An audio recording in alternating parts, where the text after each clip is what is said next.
This conference will now be recorded. Welcome to our webinar, Advanced Tool from Electron Diffraction from Nanomega's company and TechnoS. I'm the chairman, Dr. Stavros Nikolopoulos, the president of Nanomegas, and also I co-chair this session with Dr. Taru Sarda from TechnoS Instruments. I hope that you hear me correctly. So,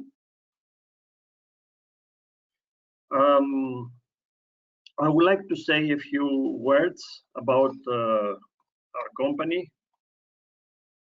Just a second.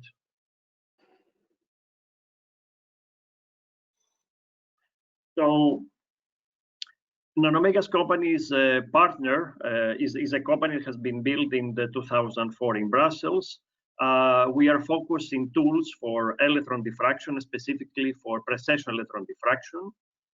You see on the top that in the image that we're working several solutions like orientation of phase mapping that you hear today, strain mapping, and diffraction tomography.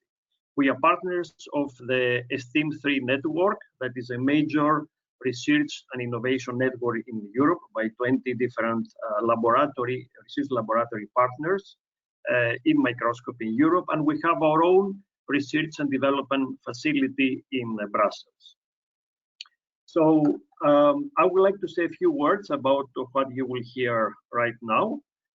You'll hear about the orientation phase mapping application. It concretes the A-star device that has been developed in collaboration with our colleagues in Grenoble in 2008 and is from the CNRS, has been launched in 2009, has received 2011 the Microscopy Day Innovation Award.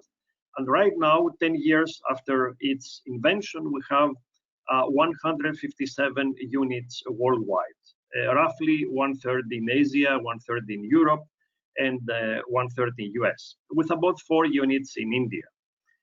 So what is interesting is as a new technique that is orientation of phase mapping in a TM, we have right now, 10 years after its invention, about 600 papers from about 150 different laboratories. Yeah, you see here the graph, how it's increasing every year the number of publications in orientation of phase mapping in a TM microscope. Okay, so next, I would like to show you about the publications. If you're interested at the end of this webinar, please visit our website. We have in the bibliography section, you can see every type of application relative to A-star, from nanoparticles, semiconductors, diffraction tomography, metallurgy, of course, minerals, and so on. So there is a important number of papers right now in every discipline that is working with orientation and phase mapping. A few words about its applicability. So this technique now is available to most of the commercial microscopes, modern microscopes, and older one, all type of machines like Thermo Fisher, JOL, Hitachi, and also mostly compatible with most type of CCD cameras and direct detectors. I would like to introduce our speakers, very important speakers. So first, Dr. Edgar Roche, that is Director of Research in CNRS in the CMAP Grenoble, that's also the A-star inventor. Edgar has 194 publications according to the Web of Science, and he's very active in this research since more than 20 years ago. Professor Muriel Veron, that is co-director, adjoint director of the FELMA INP Grenoble, also very active in the field with 70 research papers and 40 proceedings and 50 invited conferences. So she has directed more than 15 PhD students in this field and in metallurgy in particular. In the end, I would like to introduce Professor Christian Kubel.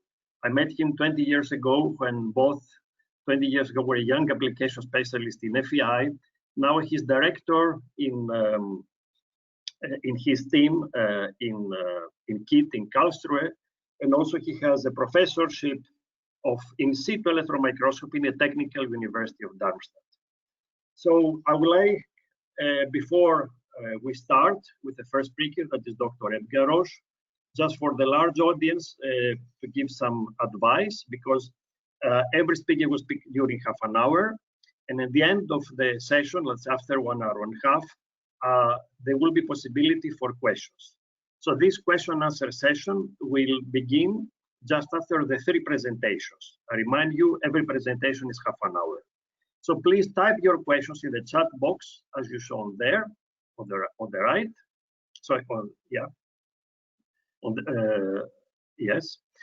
And in your GoToMeeting application menu, as you see. Please always write presenter's name with your question. Question will be answered in the order received. And some questions, depending on time, would not be answered, cannot be answered, but surely we contact you by email after the webinar. So thank you very much for your attention. And I would like to give time to the first speaker, that is Dr. Edgar Roche. Yes, thank you. You just take a look. This one is not the good one.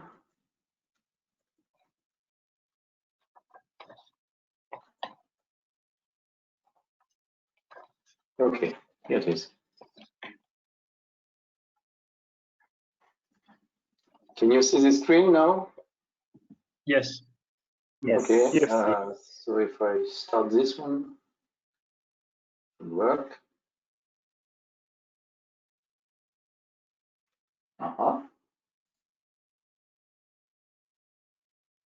Okay. Doesn't start here. So how it comes?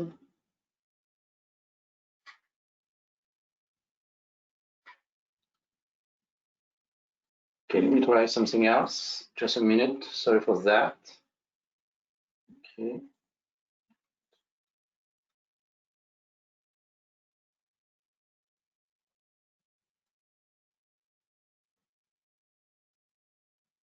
Okay, now it's working. Sorry for that. Okay, thank you, Savos, for this nice introduction, and thank you to the organizer to give me the opportunity to say a word about this work.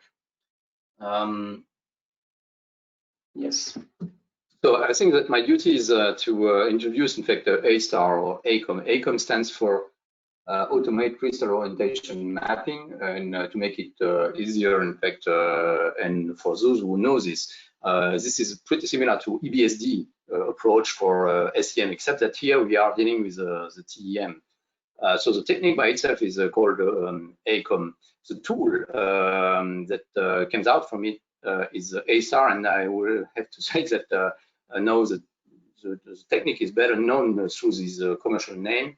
But A-STAR is not only orientation and phase mapping, it's also connection in between what we are doing here in Grenoble in France and the Precession unit that is developed and managed by Nanomegas. So we have this nice connection in between our university and the Nanomegas company that give us an opportunity to widespread, in fact, this kind of tool. Now, what I will have to do, I guess, is to introduce the basic ingredients, basic features. And this means 2 things. First one is that we have a special way to extract information, and this is a so-called template matching approach. So I will go through this template matching approach in order to make sure that you know what we are talking about and how we can handle this kind of tool.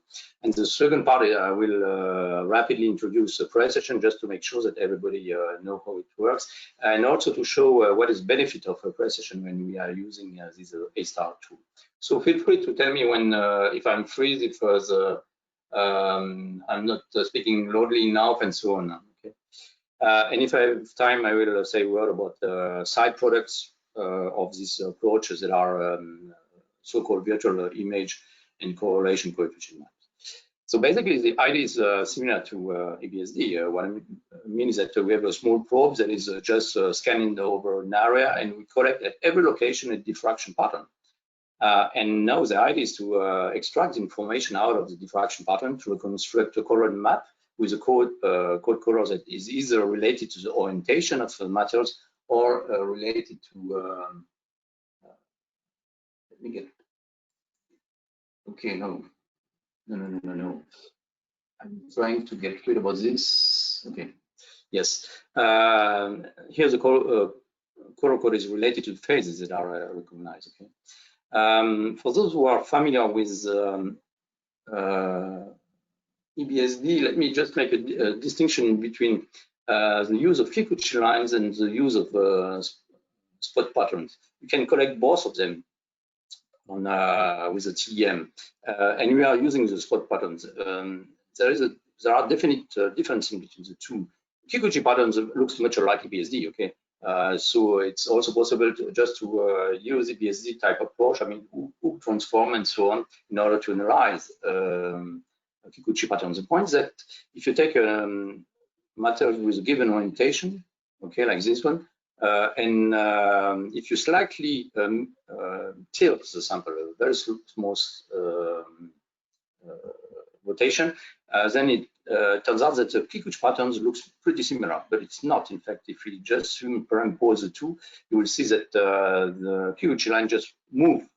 And this means that if over a sample you do have through the thickness of the sample small variation, small rotation, and this is exactly what happened when we have different materials. So this is not me. Okay. When we have small rotations, then you will have the Kikuchi lines that will spread over and just disappear, which make EBSD rather hard to use when you have several different materials. Now, with the spot patterns is different. The spot patterns with a small rotation will give you the spot exactly the same location. It's just the intensities that are changing. So that what we collect is an average of the intensities through the whole thickness of the material. In which case, in fact, these spot patterns turns out to be for far more safe. They won't disappear. It's an additive project, an additive procedure, not subtracting one.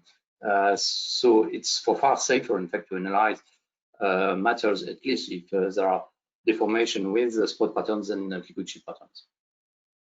Now, the whole question is to get the information out of this pattern, and here is one of the patterns that was acquired on electron microscope, and we wish to obtain the orientation. Here we are dealing exactly like with EBSD tool again, meaning that we know exactly what we are looking for. Typically, we know that we are working on steel, on aluminum, or whatever. It's not ab initio recognition of a diffraction pattern. We know that we are working on some metals, okay? And we wish to extract the orientation, which might be easy in some case, rather hard in some other case. Here, typically, is a kind of diffraction pattern that we might obtain when we have dual phase here, where, as you can see, we have obviously overlapping of information just because the beam is crossing several grains. And while we don't know if the two spots belong to the same grains, and even we do not know if the two spots belong to the same phase. So here, this might be quite hard. So the trick is the following one.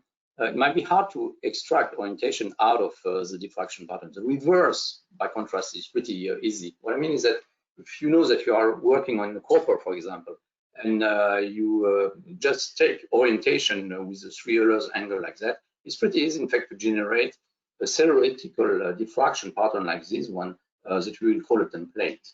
So no, just one is not sufficient, as you can imagine. So this means that for a given orientation, we have a template, okay? No, this orientation is just one point among all the Euler space, I mean, all the possible orientation, and here I'm just considering a reduced fraction of the stereographic projection, just reduced by the symmetry operation, and here I'm considering cubic materials to make it simple. So the trick is to mesh this part in order to generate a template at every location, in which case we have a full set of these templates. And in fact, we have all of them, meaning that if now we collect diffraction pattern on the electron microscope, well, in order to recognize what we have as an orientation, we just will compare both of them, and we'll use image correlation technique, and the one that we are using is so-called template matching. So what is that? Just image correlation. What means that we have a correlation index which is given with this value. Okay. The only thing that really matter here is that this value turns out to be the higher, the better the match, and we can retrieve this information in grayscale. And as you can see, we have fluctuation of grayscale, meaning fluctuation of the matching in between the templates and the diffraction patterns, with an absolute maximum that is given here, which gives you the proper orientation. So this is the way we get it out. Let me insist on the fact that so we just set to handle this correlation index, in which we do have multiplication of the intensities of every pixel of the template multiplied by the intensity of the corresponding point in the acquired pattern. What I wish to stress is the fact that intensities are included in this process, not only the position of the nodes, but also the intensity of all of them. Now, let me come back to one situation that we have very, very frequently on the electron microscope. Just because a beam is crossing the sample, it's a transmission electron microscope. So frequently we have this kind of situation, and you might imagine, or you can guess that here we do not have only one pattern, we have at least two, which means that we are crossing two grains through the thickness of the sample. And for the software, it's, I mean, for the process, it's exactly the same thing. What I mean is that we have the full set of templates, and we, for which one we'll just guess the best one. And you see that this is indeed, sorry for that, a proper solution. But there are additional information, but we have also additional information here. And if we look what's going on, it turns out that it's the companion solution that is also recognized by the process. So we can also afford having not only the best match, but also the second grain that is through the thickness. And in fact, we are working on a process that is currently guessing all the successive grains in the thickness as well. Now, in this work, while we have spots here that do not belong to the red pattern, neither to the blue one, this is double diffraction, which in some way will give you some more trouble to recognize the patterns, but for the software, it's not a big deal. Doesn't really care. Now, for this, we will extract an important parameter that is called reliability. The point is that when we have two solutions like that, one is dominant, the other one is not. But which one is dominant, and is that really safe? What I mean is that with a bit of noise, we might jump from the best solution, which is the red one, to the best solution that will be the blue one. And to measure this degree of reliability, we are using this parameter where we just compare the value of the two. And as you can imagine here, if the two of them have exactly the same value, then the reliability is 0, meaning that it's not safe. And if not, if this one is far better than the blue one, then the reliability is increasing and going through 100. Well, when we have a value of 15, we usually say that the result is safe. And this turns out to give us a pretty nice view of what is going on. Here is just an example of what happened when a beam is crossing inclined grain boundaries. So that means that we go from grain 1 to grain 2. So here's the first diffraction pattern, and the solution is here. Here we are in grain 2, and the solution is this one, which is also recognized. But in between, which is most important, you see that, well, we still recognize grain 1, and the second one is appearing. Okay, while just after the second one is selected, while the first one is appearing. But just have a look on this pattern. It's a real mess. And nevertheless, I mean, I won't be able personally to extract anything out of it manually. But for software, it's not a big deal. To just compare it to some solution and find out that at least there is one that is working nicely. In which case, we can have an additional map getting out of it. Here again, my inclined grain boundary, and I'm just plotting the reliability that is very high in grain 1, very high in grain 2, but it's decreasing at the boundary And it turns out to go down to 0 when we are just, say, in the middle, where the two grains has none of them is dominant. They have the same correlation index. And when we use this, we finally can plot the value of the reliability, and this gives us a nice picture where we can see directly the grain boundaries. Now, it turns out that if you look at the bright field image, which is a classical way to analyze a sample on a TEM, you can see anything on the bright field image. And this comes from the fact that the diffraction condition on the matter is very sensitive to everything. It will be sensitive to grain boundary for sure, but it will be sensitive to dislocation, to distortion or whatever, so that the picture by itself is very hard to read. And this is for deformed matters, I would to say. Okay? While we can extract more with reliability. Now, if we look what's going on concerning the orientation, okay, the orientation is given here as a misorientation. I mean, we just measure the misorientation at every point with respect to the first one, and it's nearly 0 as long as we are in grain 1, and it jumps directly to given values as the misorientation between the two. Turns out that here it's a twin with 60 degrees, but it's abrupt. Okay. And if we look at the orientation map that is coming out of this sample, you see that we have abrupt change of color. But this is not safe. I mean, this is not everything, because in fact this boundary might or might not be inclined in the sample. So the best is to use both of them. I mean, orientation map and reliability, and superimpose both of them in order to get the full picture of the matters, the sample. Okay, what about phase now? See here again my diffraction pattern that is for a dual phase steel. For this kind of situation, it's very simple. We use both possibilities. What I mean is that we generate a full set of templates for ferrite, okay, BCC iron, okay, and we get the best values that give you indeed a solution that turns out to be the proper one. Okay, start to come back with this. We'll do the same thing with other phase. Here it's austenite, and we also have best matches that give the companion picture. So this picture, I mean, this diffraction pattern was indeed collected and at a grain boundary, a phase boundary, in fact, where we have information related to both phase. And here again, we will use a reliability parameter that now is the phase reliability, meaning that we will still compare the ratio of the second solution, best solution with respect to the first one, except that now the second one concerns the second phase and not the second orientation as previously. So this is a phase reliability. And as you can imagine, we can do this with 2, 3, 4, 5 phases. It starts to become kind of complex, but nevertheless, you will extract the best, I mean, the dominant signal and phase reliability that will tell you how safe is the process. So,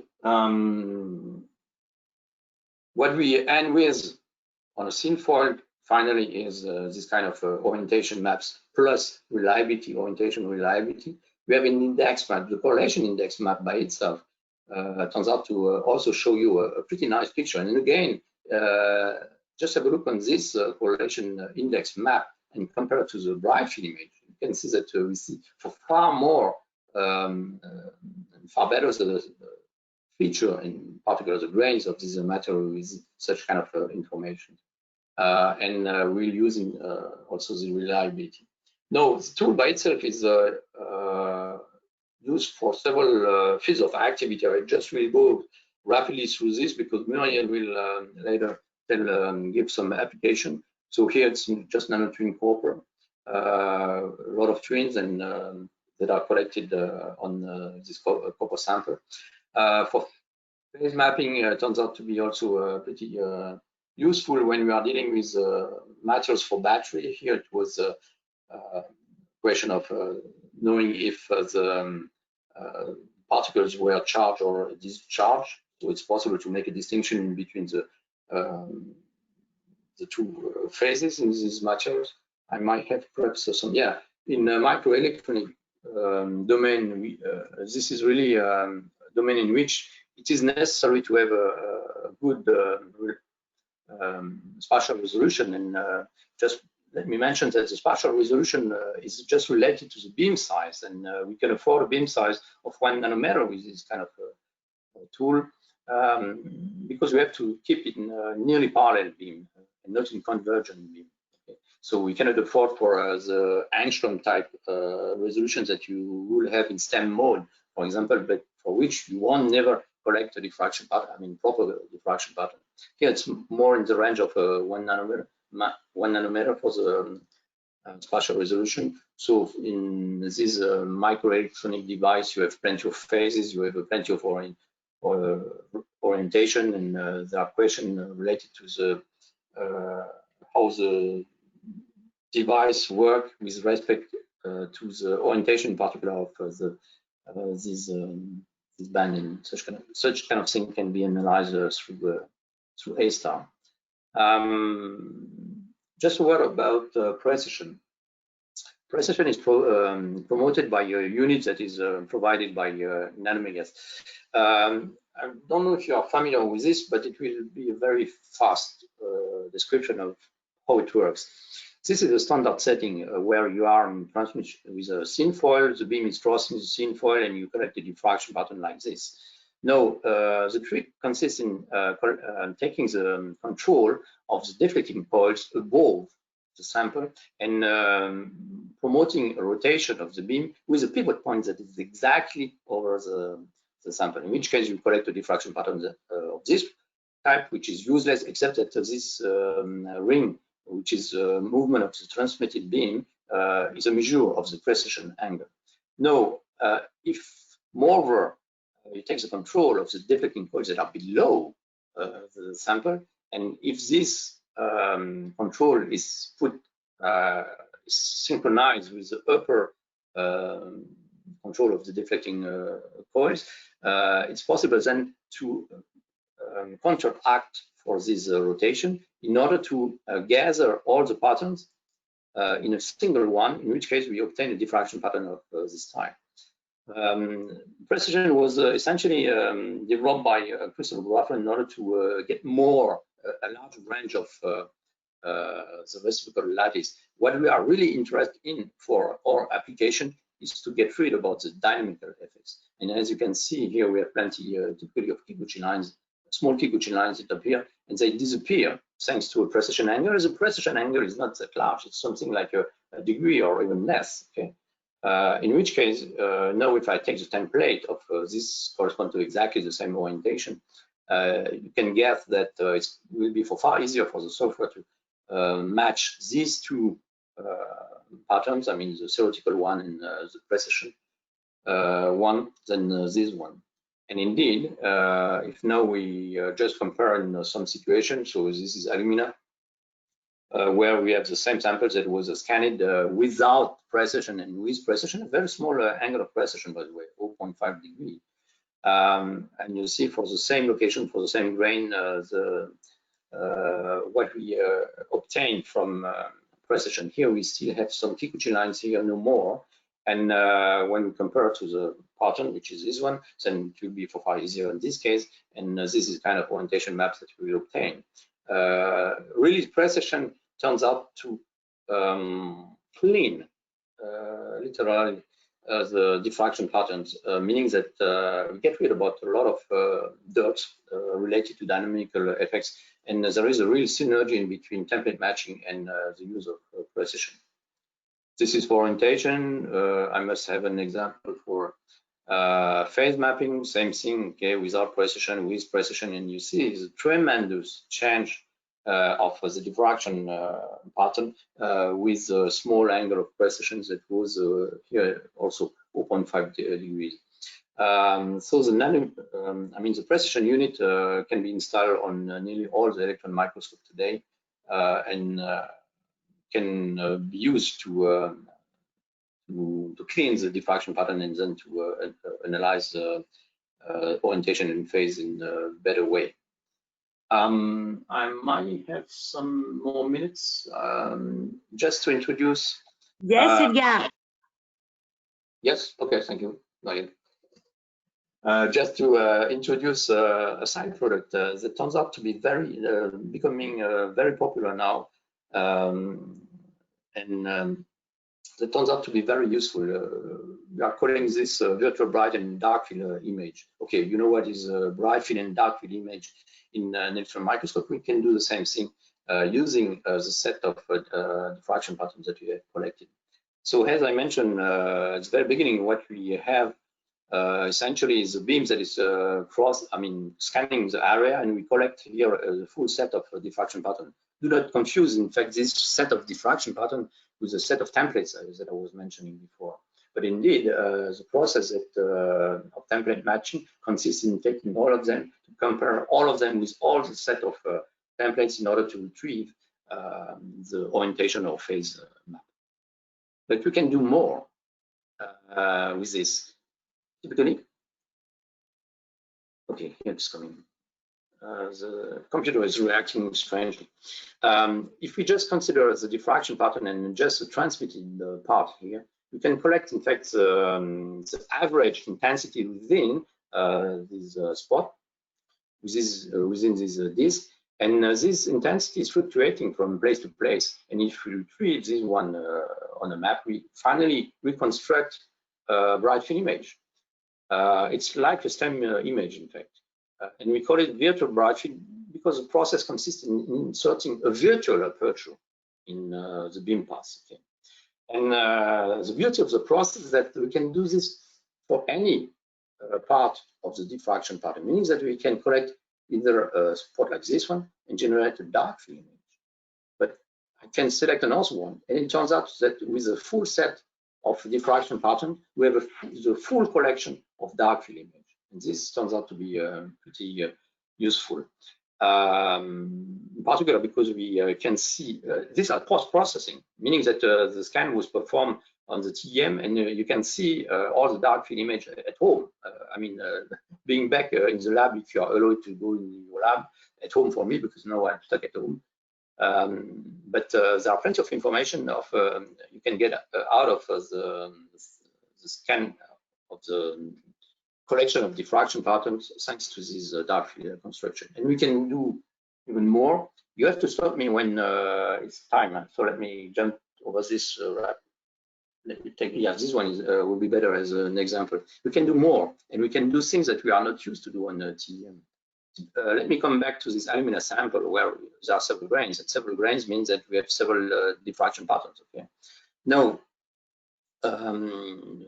we can then select a spot that is related to this grain, in which case we will highlight the grains. Okay. We can select a spot that is related to this grain, we will highlight this one. But we also can collect both of them, meaning that if we take both of them, we'll highlight the two of them. And we can continue like that, meaning that I take this grain as well, and I start to see all the surrounding part of this blue grain here. And we can do even more, because these are numerical features that we can process with a computer, meaning that we can here collect the diffraction pattern of the blue grain, select one of the spots, and instead of adding it, we will subtract it. In which case, it's really a situation where we just extract a grain out of the sample. This is just to make you feel that we have plenty of things that can be performed with this set of diffraction patterns. And here, what we can guess, for example, from this is that, as you see here, I hope you see it, the contrast is pretty sharp, meaning that the boundary at that place is parallel to the beam. Here it's more smooth, meaning that the boundary is inclined. So we have a 3D information getting out of this set of template. And well, to make it complete, there is another process.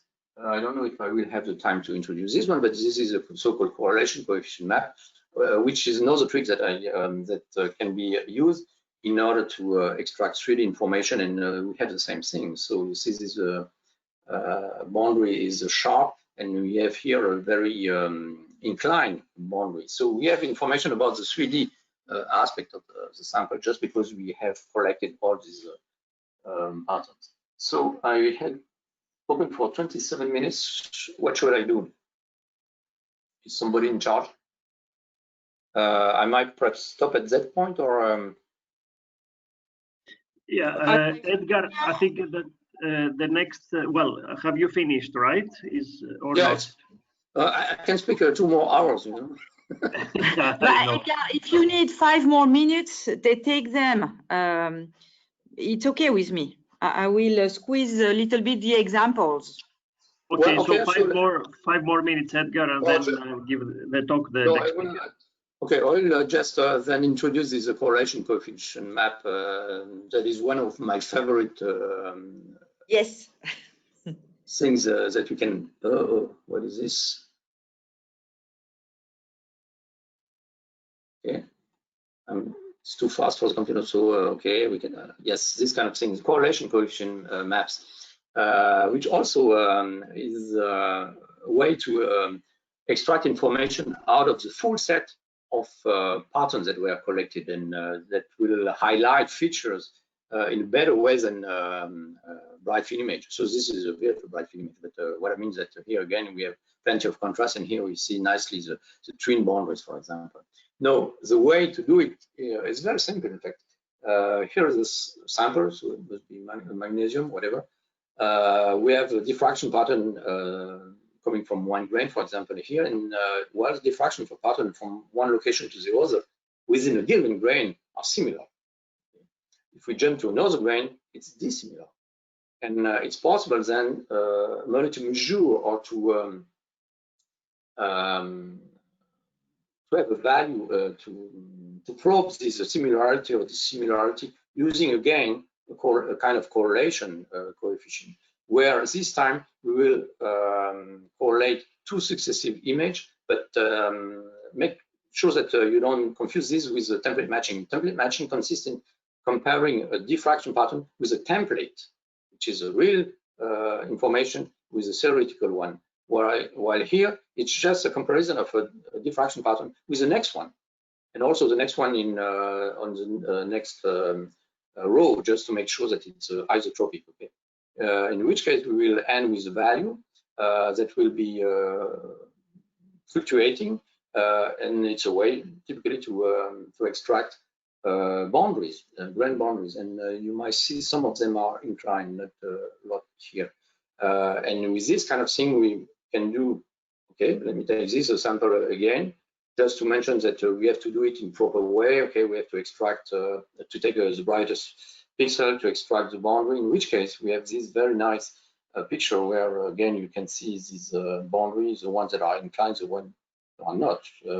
We have also example like this one of our favorites, which is a multi-training gold particles. When we have this picture or orientation map, we can guess directly that in fact the boundaries are nicely inclined inside.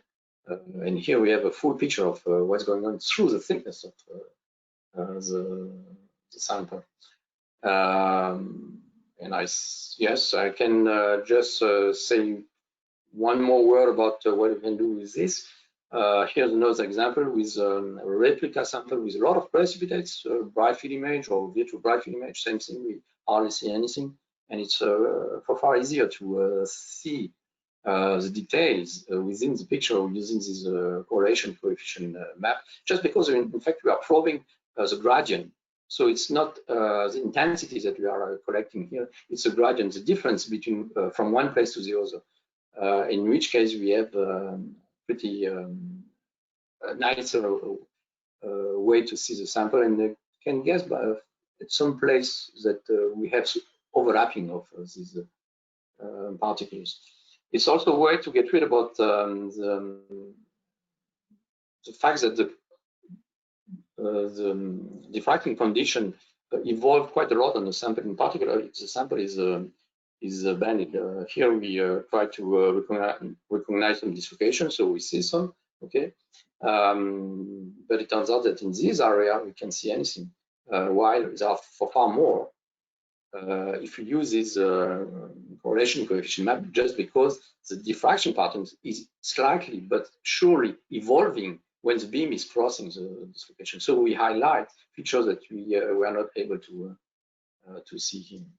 So I think it was worth mentioning this part as well. So just to summarize, in fact, yeah, I'll keep this last slide as for my conclusion. Just to conclude or to resume, essentially what we are doing is scanning the area, collecting the diffraction pattern, and we extract all the information we can extract out of this set of patterns. This is true for the ACOM approach with the template matching, where we will have recognized phase and orientation. And it's true also by just comparing the diffraction pattern in between them, where we can highlight features that we hardly can see directly in the picture. And I think I should stop at that point. Thank you for your attention, and sorry if it was a bit. Okay, thank you, Edgar. Thanks a lot, Edgar, for your presentation.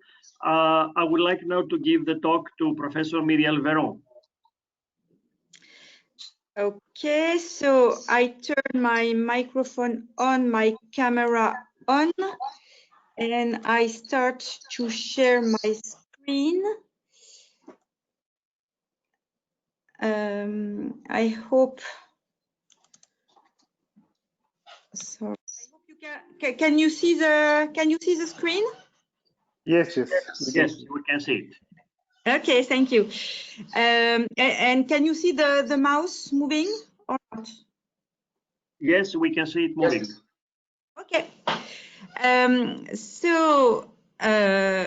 So thank you everyone to be here today. I had the opportunity with Nanomegas and Technos, and in particular Avinash, to visit India a few times, and I'm sorry not to be in presence with you today. I would like to be there, but that's the way it is, and I'll try to do my best. So I am in Grenoble, which is also quite a nice area that you can see here on this picture. So in Edgar's presentation, you saw the basic of A-star, not just the basic, quite already a few advanced things, some possibilities. You saw already some example that probably I will show again. But so my goal here is to show you a few results that we had with this technique. First, maybe I want to come back to what Stavros said quite briefly in his introduction. So what we are interested in is the diffraction, and diffraction collected in different ways than usual, diffraction collected with precession. So that means we have very clean and nice diffraction pattern. So in Grenoble, with Edgar, and Edgar is working a lot on that, we developed the template matching technique to be able to provide maps of orientation, but because with Precession we have high quality diffraction pattern, other information can be found. So Precession makes the intensity almost kinematic, so that you can start to compute the intensity to find the structure of materials. And I know in Hyderabad, there is a team that use this technique and use the data provided by structure recognition to input them into the template calculation to find orientation map.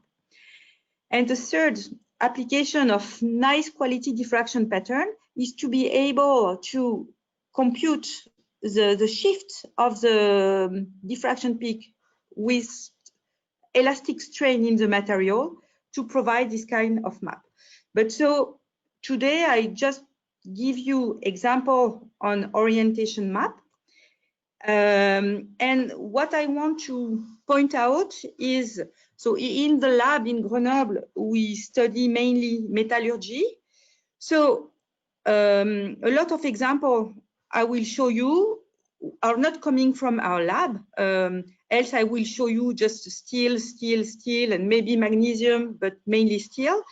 A lot of these applications were collected when we do training abroad.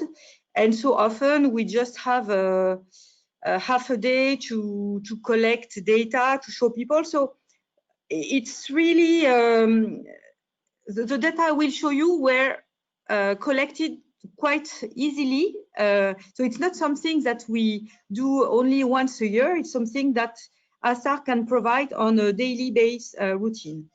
And so the first example maybe that I want to insist a little bit on. So this is the map, the orientation map that you see here on this screen. So it was in a training in Seoul National University. The specimen was a copper deposited on a silicon nitride film. And the deposition didn't go well. So that's why we have a gradient in grain size. But for us, it was really nice to see such a sample because it shows you that, okay, we can index easily grains that are about 50 nanometer in size. But if you go to the left part of the map, you see the grain are maybe 2-3 nanometer, and we can identify their orientation as well. So Edgar showed you this slide already, but I think he didn't insist on the result. So here it's typically duplex stainless steel. And this is a type of material we study a lot. And in particular here, we were interested in what are the precipitates at the grain boundary. So here you have the phase map, so the two ferrite and austenite phase with identification of the precipitate. So of course, here it's slightly difficult because the precipitates are embedded in the matrix. And so for this, we often like to work on replica. And so, yeah, I have a second example with this type of steel because Edgar showed the first. So this is a perlitic steel. The perlite was heavily deformed using torsion and compression tests. So it was compressed in the direction perpendicular to the screen. And as Edgar insisted, you see the bright field of the specimen is just a mess. There is so many deformations that we can't really see the details. This second image is a reliability map. So you see well the grain and the grain boundary, you can indeed see that depending if they are edge-on or quite inclined, due to the thickness of the reliability lines.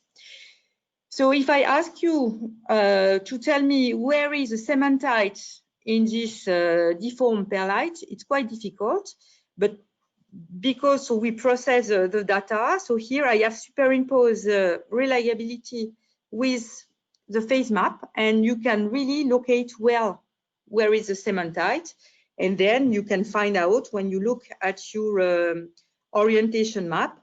So you see with the z-axis that the ferrite has almost, it has a very strong 110 texture, and you see the individual orientation of the cementite. So I go back to my grain boundary and replica. So maybe also to talk a little bit about microscope. This experiment was done almost 10 years ago. At the time in the lab, we had no FEG microscope. So we had a lab 6, which means our beam size was about 10, 20 nanometers. So here you see the particles are quite big. You see the scale bar. So this is the area we studied, and now there is no matrix. So identification for orientation and phase orientation is much more easy. And I show you next slide, which is now taken recently with a FEG microscope. So this is a similar steel. It's a ferritic stainless steel in which we study the embrittlement, but by different nature of precipitate. So this is a replica. This is all the precipitation of CR2C at the grain boundary. And so now this is done with a FEG. Because of the size of the particle, we didn't use the highest resolution to collect them because the precipitate are maybe 50 nanometer. So for this map, we collected a diffraction pattern maybe every 5 to 10 nanometer. And so this full area took, if I remember, 40 minutes to collect. So depending on the TM you have, you can achieve quite very nice resolution. One of the, so being a metallurgical lab, one of the first application we use ASTAR for was so to study steel, but also steel for nuclear application. So I won't go into the details, but we are a lot interested in weldings and to study the nature of the precipitate that occur after the welding process. So we have microstructures that are quite complex. We have on one side carbon steel, stainless steel, and so during the heat treatment to detention the product, carbon diffuse, and so we have precipitation of carbide in the material, and the nature of this carbide will influence the mechanical property of the weld. So to do that, to study this, we were able again to produce replica. So it's what I want to say is that it's very important to have good people who know how to produce this replica, because it's not that easy. But if you have nice replica, you can easily then determine among all the carbide which one are the M7C3. Here they are the red one, and which one are the CR23C6. So you have a few examples, and we were able to measure the change of precipitation going away from the weld area. And I think these results are quite amazing, because by hand, it wouldn't be possible to produce this kind of phase map. Still working on stainless steel. So this is a very recent study, this one from our lab. Some of our colleagues are studying the nature of oxidation layer on some stainless steel. And so they conduct heat treatment under different atmosphere. So the O2 content is controlled, the water content is controlled, everything is controlled. And they study the nature of the oxidation layer. So here you have the top view. So, and by comparison, you will see a second one with other condition of heat treatment. And so we were able to cut fib section of these layers, and here what you see is analysis with A-star of the phase at the surface of the steel. So we see that we have two grains here of, I think it's austenite here. And then you see that there is a first layer of chromine. So this layer is only chromium and oxygen. But then there is some manganese in the steel. And so the manganese has crossed the layer to produce MnCr2O4 layer of oxide at the surface of the material. So this is the phases, and of course this is all the orientation of the grains of the different structure. So this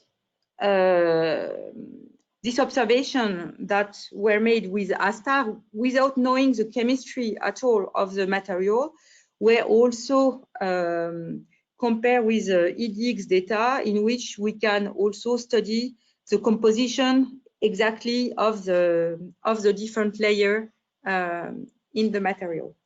So this is the layer that we got for this heat treatment. And if we change the temperature, so we go to the higher temperature, the appearance of the layer is totally different. There is many bubbles. Sorry, I can't say better in the layer. And so when we did the cross section, so of course we find that the interface is broken. And again, we can really tell, okay, it's broken within the steel, and we can follow what happened in the layer. So this is a quite recent example, but that shows you again what is achievable with ASTAR. So in this case, you need to be able to make a very nice FIB section, but see the scale bar. You capture the very small grain in the different oxidation product. And I won't talk long about this example, but as you saw, we are interested in well, and in Edgar's team, they are leader in 3D printing also. So we are also studying now a lot of metals that have been processed through 3D printing. So this one is with a laser, and we try to understand the occurrence of crack in the material when it's processed. So this study is really multi-scale, because when we use a BSD, okay, we can have the grain orientation, but a BSD will not tell us which precipitate that you can maybe slightly see here on this image. So which precipitate are at the interface. So then we produce TM sample, and we will go to the boundary and identify the different nature of the sample. So in this case, we have a carbide, but we have also some intermetallic with some zirconium and nickel content. This is also ongoing work, and we'll try to work also on replica on this material. Maybe just here, as Edgar pointed out, I don't know if you can see well, because we have many colors, but even if it's a scan image, you can see also very well the defect, the dislocation population in the sample. So you can see your precipitate and also see if you have heterogeneous or not precipitation. So that's a few examples about the metallurgy. I wanted also to present very fast some example on other material. And Edgar has shown already this slide in his presentation, but people producing microelectronic device, memory, a lot of application need tools to investigate what they are doing at a really small scale. And this is an example from a French device. And so it's important to know what is the grain size in this type of material, because you know all the electric property will depend on that.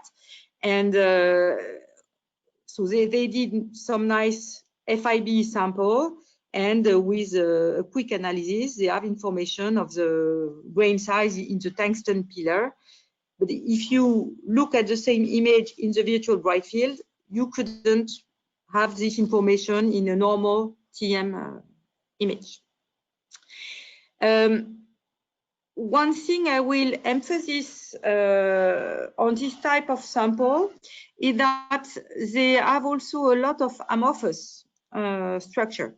So here it's another device, and we can create templates that will look like rings that will locate the amorphous phase. So for example, I think Si3 and 4 is an amorphous structure. So this is this layer.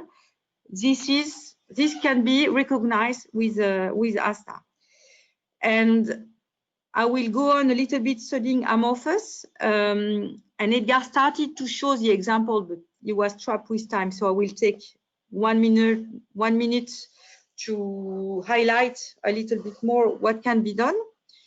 And by the way, this example was provided by our colleague, Églantine Manara-Courtois, who worked for quite a long time with Christian Kubel in Karlsruhe.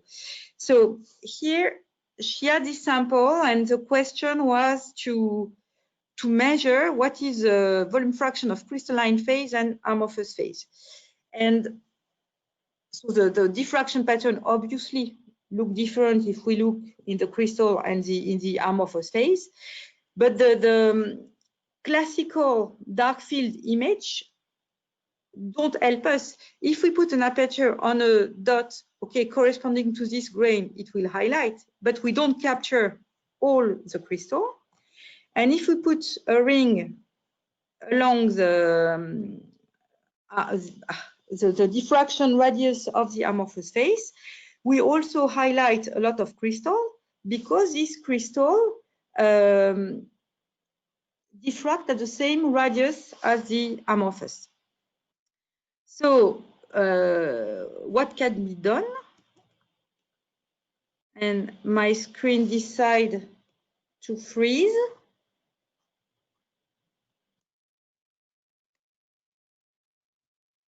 Hello? Okay, it's coming back. Sorry. So you see that the pattern contains signature of presence of crystal on the amorphous ring. So because all the diffraction patterns are collected, we can then look at them almost one by one, and then we can track what is the difference between two patterns. So here, the difference will be that if we do an intensity profile along the line, if there is no spots corresponding to crystal, the intensity profile will be flat. And if there is a crystal underneath, the intensity profile will show peaks. And this because there is a difference, this can be captured. And if we work on this difference, we can highlight them and then provide such maps in which all what is amorphous here is highlighted in blue, and all what is crystalline is highlighted in red. So with this example, what I want to emphasize is that we have all the diffraction pattern from the area you decided, or one decided to scan. And in ASTA, we have input already many tools that allow you to see to collect differences with patterns. But if there is something that we haven't seen, please tell us, because maybe we can help you to see more details in your diffraction patterns. So as I said, a lot of application in microelectronics, and also I will finish with one or two more slides with examples to show you that in a way, if you have something that diffracts, if you know the structure of the material, and of course, if the size of your sample is, if it is useful to study it at the nanoscale, probably ASTAR can help you. So here we worked with a colleague in geology, and they studied the formation of Earth. So they put, they study the material in the mantle, and what you see here, so it's phosphorite, sorry, phosphorite, it's deformed. And so from the image of the sample, there is no way we could say, okay, what are the grain in the structure. So we process to collection of the diffraction pattern and to the analysis. And so we could, so it's exactly this, area. Then we could measure the grain size. We could see that in this material, some area have still big deformed grain, whereas some area look recrystalline, that some grain boundary are pinned. So it's still a matter of study to understand why this boundary have this shape. But so from the classical bright field in the TEM to this information, it was not possible from this classical bright field to have all this information. Another example, so as I said, if it diffracts, we can try to do something. This is a sample in biology. We have some colleagues in our universities that are interested in following bones disease, osteoporosis, such disease. And so they collect a bone sample and they want to study what is the structure of the hydroxyapatite. So what you have here is a diffraction pattern of the bones crystal, and what you have on the top is a template matching procedure. So because this bone structure is known, we could make the model, and then we can indeed analyze how the small hydroxyapatite crystal are arranged within a bone. And so this is after some heat treatments, there is a drastic change in the hydroxyapatite arrangement. So Edgar presented this result already. So it's some colleague work in the world of the nanocrystal. So here it's gold. So what is interesting in this topic, in this subject, is to see that the gold particles, they have a 5-fold symmetry.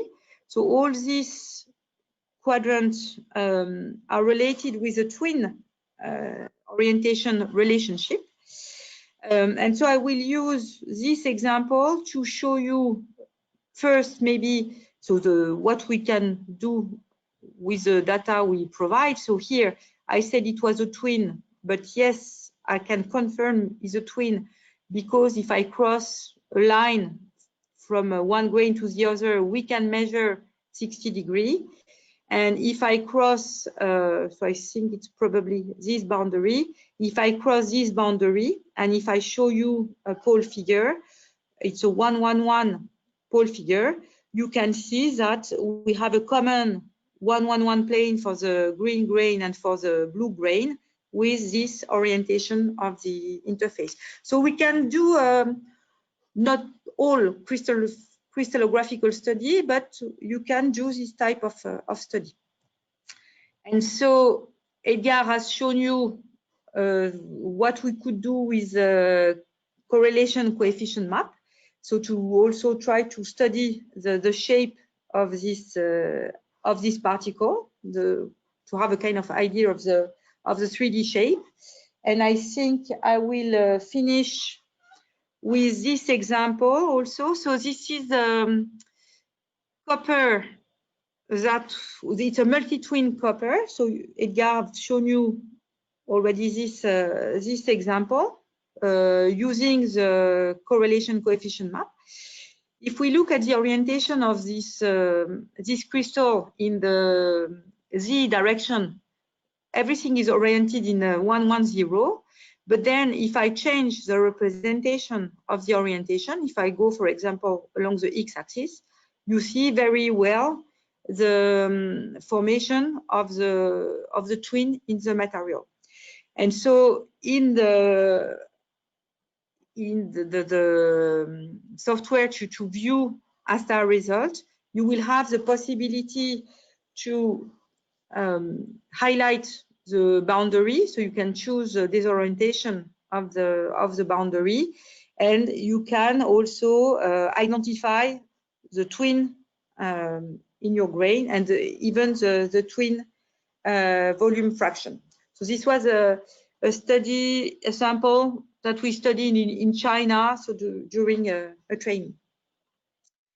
And so with this, I want to conclude.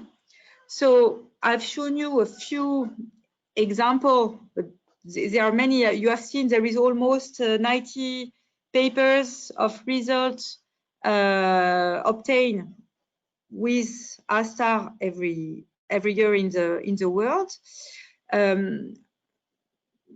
So what I didn't insist on is in the procedure we measure orientation, and we can achieve quite good angular resolution, about 0.1 degree.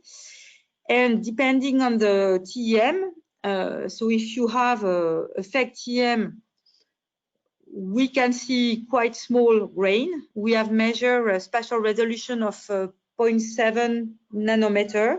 So you can study 1 or 2 nanometer grain.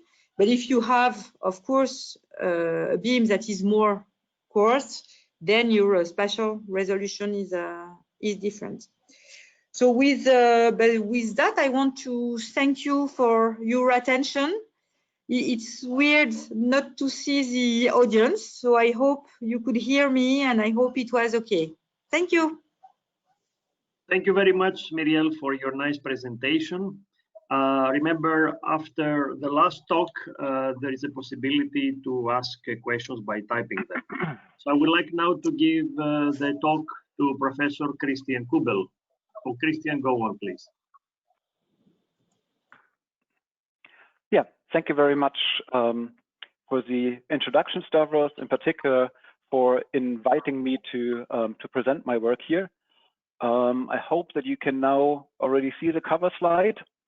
And what I want to talk about is the combination of orientation mapping with in situ TEM approaches. And in particular here, I want to show how we're using this to understand deformation processes and annealing of nanocrystalline metals. And essentially with this presentation, I want to build a little bit on to what Edgar and Muriel already showed in general on the orientation mapping, and now focus a bit more on the application, and in particular, what kind of information you can get by combining this with in situ techniques, and what kind of additional processing you need for this. And overall, oops, let's see, how can I continue? Oops. Oops. Okay. And overall, these studies is part of the core activities in our group, where we want to correlate, on the one hand, synthesis and processing of materials with their properties and also with device performance by providing a detailed structural characterization as a link between synthesis, processing, and performance. And we're doing this for quite a large number of materials. And here with this presentation, I'm just going to focus on nanocrystalline materials. And in particular, for the last maybe 5 to 10 years now, we have been trying to combine the structural characterization with in situ techniques so that we can apply some external stimulus to then directly follow how is the material responding to the stimulus, what are the structural changes. And the advantage of this approach is that we don't need kind of a statistical comparison of a structure before and after some process in order to get an idea what is occurring there, but we can directly look at the deformation of specific features of the sample. And in particular, we're interested to really see transient structures that we would only be able to see in situ in order to understand the processes. And the electron microscope is really an ideal tool for this, because there we directly have access to morphology, to structure, to chemistry, and as I said, we can now also combine this with different external stimuli. And when you look at the development over the recent years, a lot of focus there was on really pushing the resolution and the sensitivity for analytics forward. And this is just one example where you can nicely see what you can now do, what you can do nowadays. This is a high entropy oxide where you have 5 rare earth elements, 5 transition elements mixed in a perovskite structure. And with atomic resolution imaging and also spectroscopy, you can directly track both the structure and the chemistry of these materials. And while this is really great for a lot of the materials questions, we don't only need this atomic resolution view, but what we want to see is really how is this related to any defects in the materials, and then actually looking further, how is this related to the grain structure, and then maybe to the overall grain structure of a material. And when we want to understand the response of a material, very often it's really the correlation between the grains here in this case that are essential to understand what is going on inside the material. And this is really where the orientation mapping is giving us some unique capabilities. So we have the crystallographic information with nanometer resolution, but also with a large field of view, which means that we can really generate statistically significant analysis. And in case of the nanocrystalline metals that we are mostly interested in, we're typically looking at something like 1,000 grains. So this is at least a reasonable statistics. And all of this with relatively fast acquisition times. At the moment, we're still using the traditional setup of the A-star system with a normal viewing camera, where we have maybe something like 100 frames per second. But one of the things that I'm particularly looking forward is on a new system to use this with the fast pixelated detectors, where we can increase this frame rate up to 1,800 or even 10,000 frames per second, so that we can get the acquisition times really down to more or less actually what you're currently used more or less for regular stamp imaging. Yeah, and then at the end, we can really quantify what we see in our grain structures, looking, for example, at special type of boundaries, grain size, texture, and all of this also to do it orientation dependent. And this means at the end, we have a global statistical description of the sample together with local phase and structural information. And I think this is really what we need for a lot of the type of analysis, at least that we are doing. And what I want to show you in this presentation is essentially 2 examples. The first one, where we're looking at mechanical properties of nanocrystalline thin films, where we're trying to understand the grain structure evolution, and from this, what this means in terms of the grain interaction, Bauschinger effect, and texture evolution in a material. And then in the second example, I want to talk about thermal annealing of compositional complex alloys, where we're interested to understand more on the phase segregation and phase formation and the orientation relationships that are present there. Yeah, but let me start with the mechanical deformation of nanocrystalline thin films. So the motivation there, as I said, is that a lot of different processes both dislocation-based and grain boundary-based deformation processes are described in the literature for ultrafine grained materials, in particular for nanocrystalline materials. And we would like to better understand how are those different processes contributing, and what kind of grain structures are really, how are they influencing with how these processes are occurring. And so the approach that we've used to follow this is that we are combining the orientation mapping with mechanical deformation experiments using a pico indenter together with a push-to-pull device.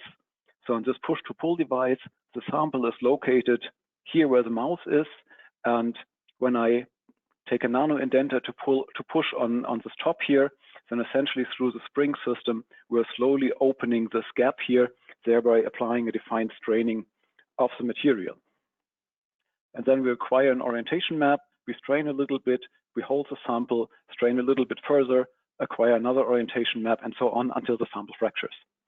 And in principle, the orientation mapping that we're using here is quite similar to what Edgar and Muriel were using.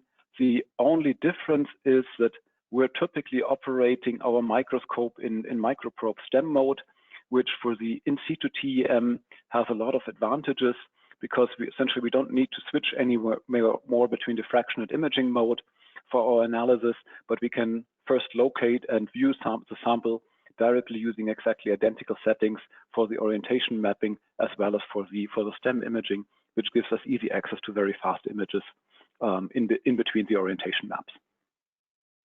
And otherwise, we're using the normal analysis software that is provided by Nanomegas, and then developed quite a bit of additional processing in order to really quantify the grain structure and in particular, how to really track the orientation changes in individual grains to understand the structural changes at the grain level. And then a typical result will look something like this. We're taking a stress strain curve at different levels. One of the things we were a little bit concerned with is how much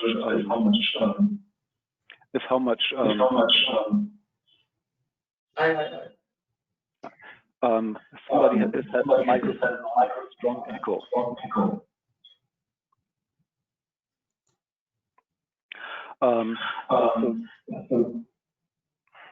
So we're looking at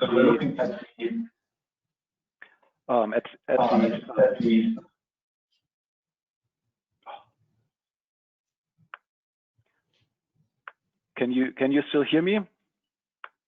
Please. Yes, Christian, we hear you. Yes, Christian. Yes. Okay, because yes, I get a very strong echo. Okay, but now it seems to be okay again. Now it's okay. Yes. Yep. Okay, thanks.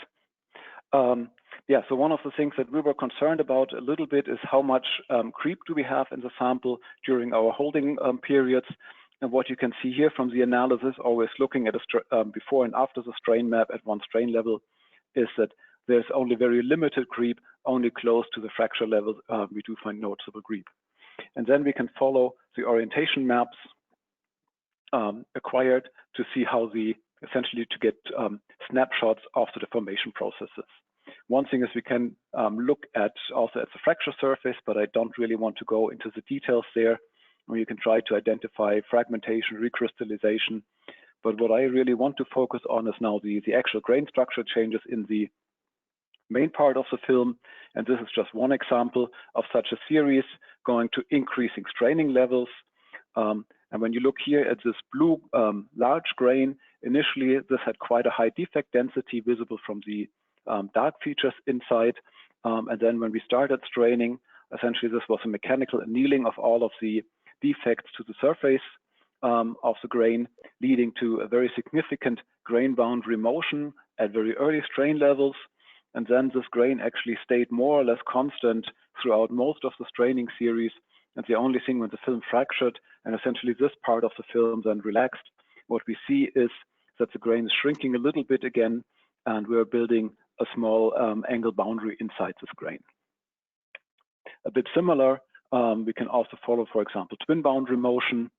So here indicated is a grain that again initially had quite a high defect density, and then the twin boundary is moving early on with the straining, then moves a slight little bit further, and again as the sample fractures, the twin boundary is actually moving back to the original position where we had seen it before the straining experiment.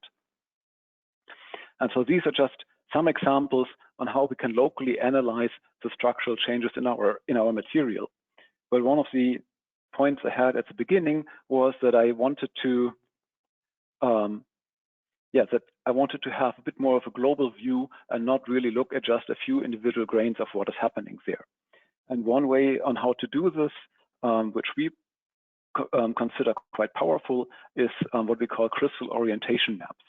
So essentially, we select a large number of grains inside our material, and then for each grain individually track how is the crystallographic orientation changing as we're deforming the sample. And what you see now here in a color code is at a certain strain level, how these grains have rotated compared to the initial structure. And what you can see is that we're dominated by some grains that rotated 60 degrees and by some grains that rotated around 40 degrees. And obviously, this is not classical grain rotation during mechanical deformation, but what this corresponds to is twin boundary formation. And so when one twin is going through the grain, this is corresponding to a 60-degree orientation change. And when there's a second twin moving on a separate crystal orientation, then when those two twin boundaries interact, they form a sigma-9 boundary in their trail, and this region is then rotated by around 45 degrees. And this is illustrated on the samples here on the right side, where you can see, for example, here, two initial twin boundaries that existed in the sample, and then during the deformation, they move partially through the sample, leaving behind the sigma-9 boundary trail. And this is actually one of the defects that we find very, very commonly in our images. So this is one of the high-resolution images that I showed at the very beginning, where we have these two sigma-3 boundaries and the sigma-9 boundary in the material. And obviously, this is this is not looking at the classical grain rotations. So if we want to see this, then we really need to look at small rotation angles.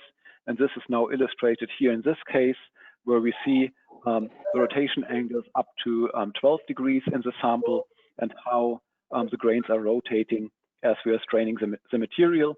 And it's immediately obviously that we have a couple grains that are rotating much more than the other ones. So those are really the most reactive grains. And maybe one side effect of this map, with this, we can also directly see if we're really applying a pure strain of the material, or if you're also bending or tilting the sample at the same time. Bending and tilting, we would directly see in these orientation maps by creating an orientation gradient across the sample. So with these kinds of orientation maps, where we have a very uniform orientation for overall orientation and just a couple highlight changes, this clearly indicates that we're not bending or tilting our sample. And then we can start to look a little bit more into the details there. Also now looking at the subgrain level. There we can see here, we have some initially very large grain with just a few small angle boundaries. And then as we're straining this grain, you can see how new subgrain boundaries are forming inside the sample. Those seem to be quite mobile and move a lot as we are straining the sample further. When you compare here this region compared to the 1.8% strain, and not unexpected, when you strain further, at some point you see how those small angle grain boundaries add up to a high angle grain boundary, and then essentially here this whole part of the grain is now an independent grain and therefore not tracked anymore through this process. So this is the expected result. Maybe a bit more interesting is also when we now look at some of the very small grains, as the one indicated here, where we initially have some slight orientation changes. This is then building up into a small angle boundary running through this grain. And as we're straining the sample, the small angle boundary is slowly moving through the whole grain as one clear indication that this is a dislocation-based deformation process, moving the twin boundary or partial dislocation, moving the twin boundary through the grain as we are straining further and ultimately leading to the whole rotation of the overall grain. And as I said, we're doing a lot of statistical analysis as well on those samples. And when you now look at the relative frequency and how we observe the different rotations, what you can see that in particular, really the This conference will now be recorded. And what we noticed as part of this is now looking again at one of the individual grains is a bit of an unusual effect. When we look at the straining series, this is one grain that originally had quite a strong orientation gradient here. And as we're then straining the sample, we can see that this grain is starting to form subgrain boundaries. And actually over time, it is fragmented completely. Here we have now two separate grains with new grains formed in between and on the side. But when this sample fractured, we're suddenly getting back to more or less the original state. The only difference is that instead of this high orientation gradient that we have here, we now have one defined high angle boundary in this case. And this really did surprise us quite a bit, that we can have grain fragmentation more or less reversible as we're relaxing the sample. And we spend a lot of time really analyzing this area to make sure that we're not dealing with any problem, or that we don't have any problems with projection over artifacts. These are really clean orientation maps with no overlap of the grains underneath, or there is no grains underneath simply. And so what this suggested is that we actually have a really massive Bauschinger effect in our samples. And this is something that in principle is not new. Quite a number of groups have already shown this for a couple of years. And this is, for example, some nice work from Frédéric Montpieu, where they showed that if you're straining a sample, ultrafine grain sample, then you can see here emission of a dislocation from a grain boundary. This dislocation is running through the grain, reabsorbed on the other side. And then during the unloading process, you get more or less the reverse of this. And this is typically explained by dislocation pileup at the grain boundaries. And essentially, as you're relaxing the sample, this is then driving backwards the deformation. And you see this in a mechanical response of your material by when you look at the straining curve, and then when you relax it, you see a significant deviation from the linear elastic relaxation. And essentially, this is then the contribution of these stored dislocations at grain boundary or surfaces. And so we looked at this also in our samples. And when you look at the mechanical response, this is now not just a single series, but this is essentially continuously loading and unloading the sample to increasing strain. We see exactly the same behavior. We see a quasi-elastic deformation. And then during the relaxation, we see very significant deviation from the linear elastic response. This is here the deviation. And actually, interestingly, we're recovering at least something like 50% of the mechanical deformation during the relaxation, suggesting that this is really a very massive Bauschinger type effect that we have in our samples. And so we tried to understand this in a bit more detail. And for this, again, went to the grain rotation maps, looking at how this is changing during the loading and then during the unloading. And when you look at this plot, you can already see that there's, again, a number of grains responding particularly strong. Here we have a maximum rotation, and then as we're relaxing the sample, a lot of this grain rotation is recovered during the unloading. And this is just a visual impression. We also tried to quantify this. And so we looked at the average grain rotation as we were straining the sample.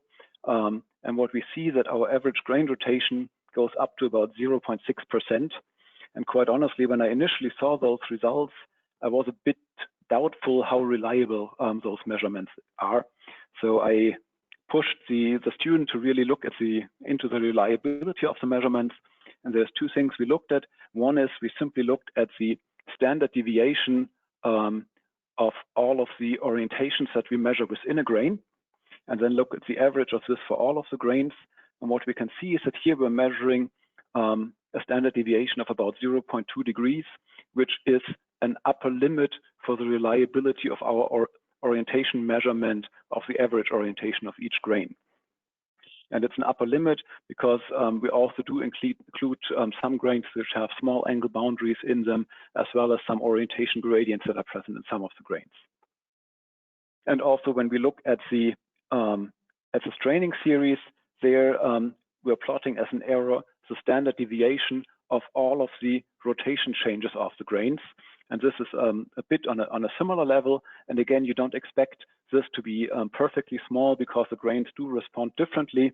And in fact, you can directly see this as we're increasing the straining, our error bars, or what we're trying to estimate as an error bar, is increasing simply because we have much more spread of the rotation of the grains, much more total orientation changes.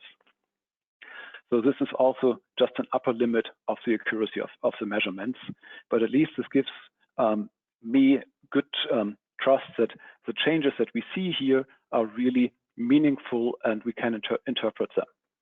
And at the end, so we see this during the straining, we see an increase of the average grain rotation, and then during the unloading, we see that the grains are to a large extent rotating back. It's roughly like 50% of the recovery, which fits surprisingly nicely to the mechanical response of the material. And if you want to understand this in a little bit more detail, we were looking here at some ensemble of grains to really see how they are interacting. And what you can see in this case is that the grains are first rotating each individually, and then the grains are, during the unloading, are partially rotating back. The grains are partially rotating back. And what you would not see from this overall grain rotation map, but what you can see a little bit when you now look at this at the subgrain level, is that the grains do not necessarily all change their orientation completely uniformly. In particular, for the large grains, we do see here the formation of some subgrain boundary until the grain is fully rotated. And also during the recovery, we can kind of see two parts of the grains that are responding differently. And this, for the small grains, I would be a bit hesitant to interpret this in more detail, but there it was very helpful that we also recorded the microprobe dark field STEM images simultaneously. And what you can see here in this STEM movie is that actually the orientation changes of the grains, it's not one grain responding directly uniformly, but you see that these gray levels are changing continuously inside the grains. And so this, together with the orientation map, gives me an indication that the grain is really deforming in a somewhat continuous way, suggesting that, again, this is a dislocation-based process that we're looking at there and not some global grain rotation. And in particular, when you then look carefully at the grain rotation, now here in the stills, that's a bit better to see. What you can notice is that in the early stages, we see some grains changing their orientation. Then the neighboring grains are starting to react, and then this continues on further through the next grain. And when we unload the sample, it's actually exactly the opposite is happening. So we see the same kind of progression, just going backwards in the sample. And when we reload the sample, we see more or less the initial loading process again occurring. And I think the way we interpret this is, it's not that all the grains are rotating together uniformly, but it looks like we really have the grains linked to each the rotation linked to each other. And what we are proposing here is happening is that essentially the grains are starting to rotate. We have dislocation pileup at the grain boundary, and if the slip systems of those grains are non-compatible, there's no easy transfer of the deformation to the next grain, but we first need a certain dislocation pileup there, a certain stress development before it's then transmitted onto the next grain. Then it's rotating this grain, and then we have another pileup, and then it's continuing through the whole series.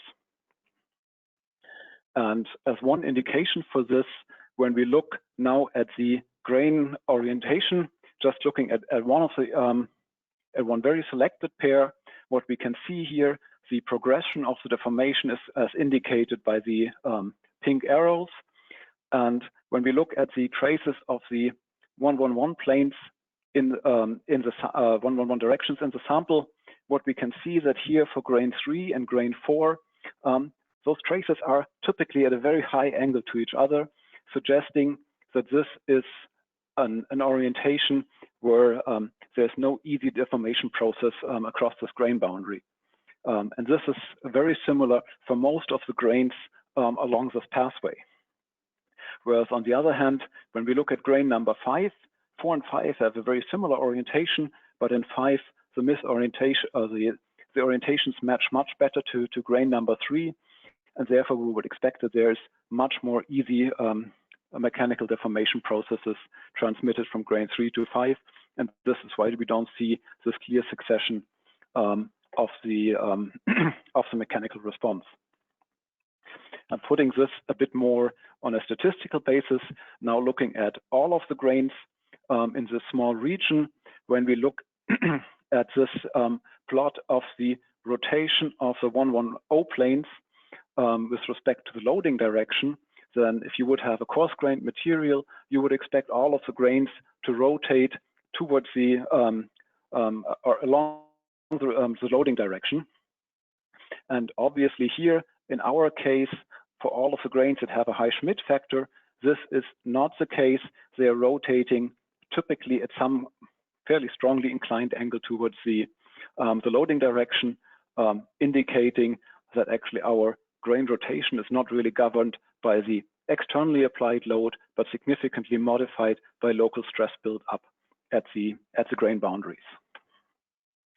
And if we do a full statistical analysis of our nanocrystalline sample, then you can really see here on the right side indicated the rotation of the grains depending on their crystallographic orientation. And when you look at those plots, there's essentially no real correlation between those orientations and the grain rotation, indicating that this is a more or less random, or what appears on the global level randomly. Whereas when you compare these results with some older work published by Winter and co-workers on coarse-grained aluminum, when they track the orientation change of each of the individual grains, they do find quite a clear correlation of the preferential orientation changes, and mostly in reasonable agreement with the Taylor model for the deformation. And there's only a couple clear areas where we have clear deviations, and they associated that to stress build up at grain boundaries. And I think here in our nanocrystalline sample, essentially we have the extreme case of this, where we have so much stress built up that globally we cannot really relate the orientation changes anymore to the grain rotation, but it's the local stresses that are the dominant factor here. And on the other hand, what this also means is that that when we look at the overall texture development, with this we would not expect to see a global texture development when we're deforming those samples. And so here, what I would take from this, or at least one of the parts, is that just looking at the texture is not enough, for example, to differentiate between grain boundary processes and dislocation-based deformation processes. Yeah, and so I hope that with this, I could give you a bit of an idea what we can learn about the mechanical deformation. And I'll skip the summary since the time is already quite tight, and just briefly talk about our thermal annealing of compositional complex alloys. And here we're interested in those materials also because of their mechanical properties, where single crystalline high entropy alloys have been shown to combine very good elongation properties and good strength. And the aim that we're following here, together with the group of Yulia Ivanisenko and Enrico Lavagna, is to see if we can combine this with grain boundary strengthening, precipitate strengthening, and solid solution strengthening. And so the way we're doing it, we're taking something close to a high entropy alloy, we're deforming this by high pressure torsion, and then annealing it. And what you can see is when we're annealing it, we're forming some precipitates, which we can see here from the diffraction information, and forming a BCC phase. And then at higher temperatures, this BCC phase is again dissolving into the FCC matrix phase. When you look at the DSC of these nanocrystalline materials, you see quite a complex behavior of some precipitation, a lot of small processes occurring before we then have the dissolution. And to some extent, at least the basic phases that we see, we can also correlate with Calfat simulations of materials that should be stable. And what we would like to understand is really the correlation between segregation and the precipitation, as well as the crystallographic relationships of these precipitates. Are there any defined interfaces? And can we understand the precipitation and grain growth kinetics? And so we started this work first ex situ, just annealing the sample and then looking at the orientation and compositional changes. And this is shown here with the orientation map, as well as some elemental maps acquired using energy filter TEM. And you can see initially we have the elongated microstructure because of the HPT, but a very uniform composition or elemental distribution. And then after the annealing, we see here the formation of larger B2 precipitates, and those precipitates are rich in iron and cobalt, whereas the matrix contains then most of the nickel, copper, and manganese, with a little bit of segregation towards the grain boundaries of these elements. So to understand the formation and what we can also directly see from the ACOM analysis is the orientation relationships between the precipitates and the matrix, and it turns out there's always a so-called Kurdyumov-Sachs orientation relation between the precipitate and at least one of the matrix grains next to it. So this gives some indication how these grains are formed, and we were trying to understand this in more detail now using in situ TEM approaches. So for this, we deposit a sample on a MEMS heating chip, where we could easily increase the temperature up to 1200 degrees if needed. We only went up to about 450 degrees for our samples, and placed a TEM suitable sample here across one of the holes in the lamellae, and then followed the structural changes. And we first did this with FTEM, and there you can see when we're increasing the temperature, we first have segregation at the grain boundaries of copper, nickel, and cobalt, and de-richment at the grain boundaries of iron. And then as we're heating the sample further, we also see some manganese de-richment, and only afterwards the real precipitation is starting, where we have here then these copper and iron-rich precipitates forming. And interestingly, we did not really see any correlation between the copper segregation before and where those precipitates are forming. But what you can also see is where these precipitates are forming, the copper is pushed away from the material, and there's normally some kind of small area with a high copper concentration next to it. In those cases, and this we could actually also confirm by atom probe tomography, which has a better chemical sensitivity, where you see here the precipitate that's forming, and then the copper-rich area next to it. And to really understand the crystallography better, we performed then an in situ orientation mapping again. And what you can see here, hopefully in these movies, is first how we're starting from the uniform phase, and more B2 is precipitating, and then those are at some point they're also dissolving again. And what is becoming very clear from this is that all of the precipitates are forming always at the triple junctions, and they're forming so that the grain that they're growing into has this Kurdyumov-Sachs orientation relationship, whereas there doesn't seem to be a clearly defined orientation relationship to the other grains. And overall, the orientation relationships don't change during the growth later on. They are just maintained. And one of the things that we can learn from this is when we look at the phase fraction in these materials, is that initially the B2 phase fraction is increasing, and then it is decreasing again. And this seems to be related to the grain growth. So while we have a strong contribution of the B2 precipitates, the grain growth seems to be very strongly hindered, whereas then afterwards the grain growth is really starting to pick up. And the only question is this really only the precipitates that's limiting this, or is this also still partially related to the segregation at the grain boundary? And in addition, when we look at the phase fractions and plot them on a logarithmic scale, we can also see that this is an Arrhenius type behavior, initially for the formation of these precipitates and then for the dissolution of these precipitates. And the only thing we have to be a little bit careful with when we want to quantify, to analyze the numbers in a more quantitative way there for the activation, is we have to consider if we have any effects from the TEM analysis in there. In principle, there could be a bit of an effect because we're dealing with a thin film compared to a bulk sample, so that in our case, surface diffusion might contribute to the phase formation and would probably push this to lower temperatures. We might have a little bit of FIP damage from the sample preparation, which we don't know what the additional gallium is going to do to any of the reaction kinetics. And finally, the TEM beam could also lead to a bit of an activation. So quantitative numbers is always a bit difficult from this, but when we look at the overall behavior, we can see that this in situ behavior is very similar, or the results that we see after the in situ treatment are very comparable to the ex situ structure. So that's processes that we see in between, I would expect to be quite reliable. And so at the end, what we learned from this, I think, is that here we're starting with this homogeneous high entropy alloy in a nanocrystalline form.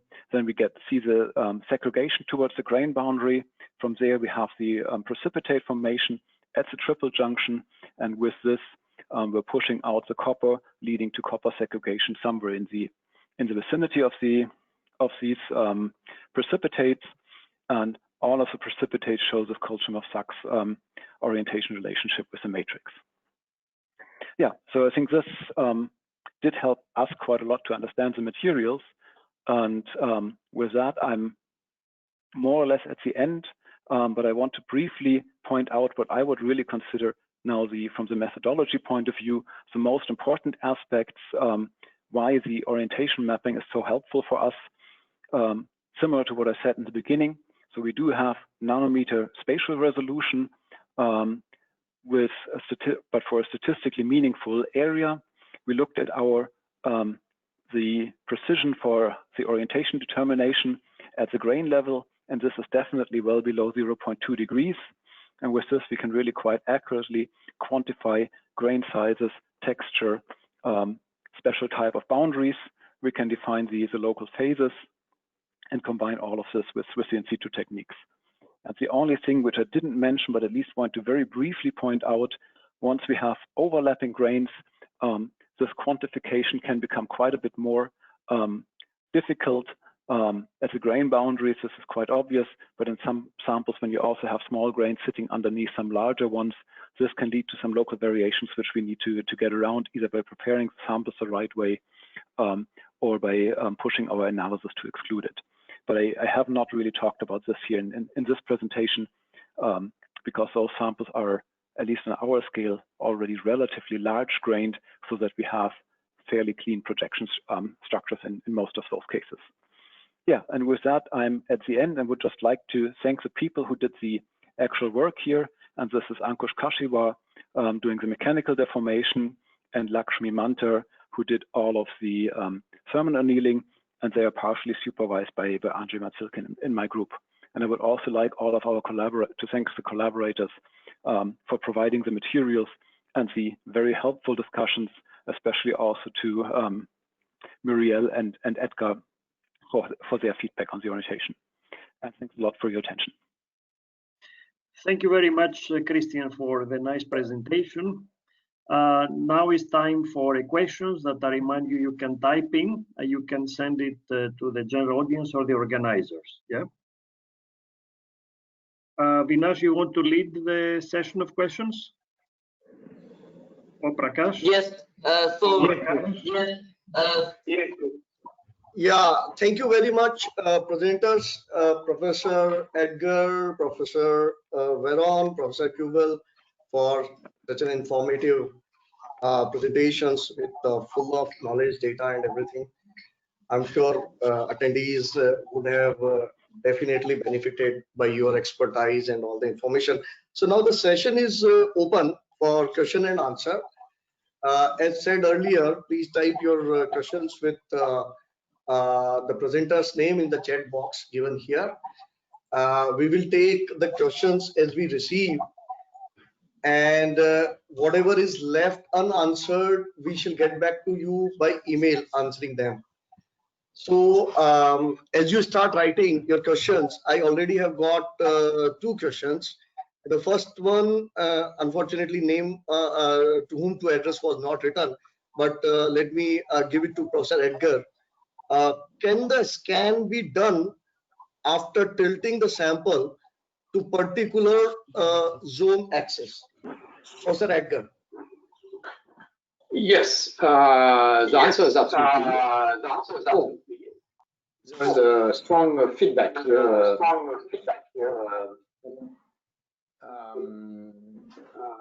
Might perhaps stop your microphone. I guess it's coming from another place. Okay, I think it's better now. No. Anyway, the answer is yes. You can, in fact, tilt the sample, come back to zone axis. I would even say that as soon as you can you hear me?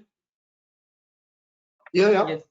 Okay. We can hear. As soon as you have a first scan, in fact, there are full facility, in fact, to recognize the orientation and even to compute directly the rotation you need, the tilt you need to perform in X and Y in order to come back to zone axis. But usually this is useless. And I have to mention that using the scanning mode and analyzing with the software, it turns out that we just change the way we use the electron microscope. What I mean is that I'm old enough to know that what we were doing before was indeed to make sure that we recognize some diffraction pattern and we come back to a zone axis in order to be able to analyze the sample. But mainly, no, it's no more necessary. If you wish to have, I would say, orientation and so on, it's even better not being in zone axis because, in fact, in zone axis, we frequently have the so-called 180 degrees rotation or ambiguity that we can correct by post-processing, but it's better to avoid it. And you avoid it by just tilting the sample. So mainly, I'm usually as an advice, I'm mentioning that it's better not being in zone axis. And I have noticed a question related to orientation relationship. There is no need to come to zone axis to do so. And this person, if I can get just the email of this person, I will send him the print of a paper that we published last year, in which we just recognize very easily orientation relationship, Burgers type by using random orientation of the samples. There is no need to come back to zone axis. But for the question, is it possible to compute this value and to reach the zone axis? Yes.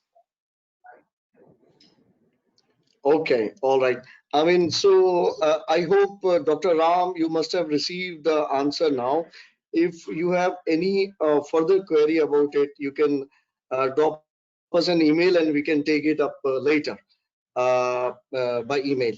And the second question comes from come to us for Professor Veron, and the participant is asking, you showed an example of identifying twins.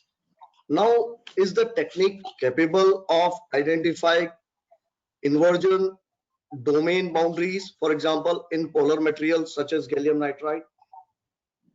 Thank you for the. Do you hear me? Yes. Yes. Okay. So yes. we had a private discussion with Sarah during Christian's talk. I'm sorry. So we with ASTAR, what we can detect are differences in classical diffraction pattern. So discussing the inversion domain that are seen in material in the 0, 0, 1 and 0, 0, -1 diffraction pattern, in nano beam diffraction, we cannot see. If there is no difference in the diffraction pattern, we can't see. But then what we discussed is that this difference can be seen in, so I don't know if it's in the central spot in a CBED diffraction, but so what we can imagine is to run a scan over the sample to collect all the CBED patterns. So we need to tune the camera with the right exposure time to see the motif inside the central spot of the pattern. And then if there are differences in it, probably we can capture them. Voilà. Okay, all right. Got it. Yeah, thanks, Professor Veron. And I'm sure the participant must have got the answer. And again, like if there are further queries, those can be sent by email and we'll get back to you. Yeah, Professor Veron has something to say. Yeah. Yeah, so I had also a second private question from Kiran. When I showed the example of the bones, he was surprised that we could collect the diffraction pattern on bones. And so this is something I didn't insist, but so bones are not known to be sensitive material. But when we do the analysis, so we have a small beam. We work with a very small aperture. So the dose of the sample is quite low. And we scan quite fast. We collect a diffraction pattern in 10 milliseconds. So for sensitive material, the combination of having a small dose plus a fast scan allows us indeed to collect data.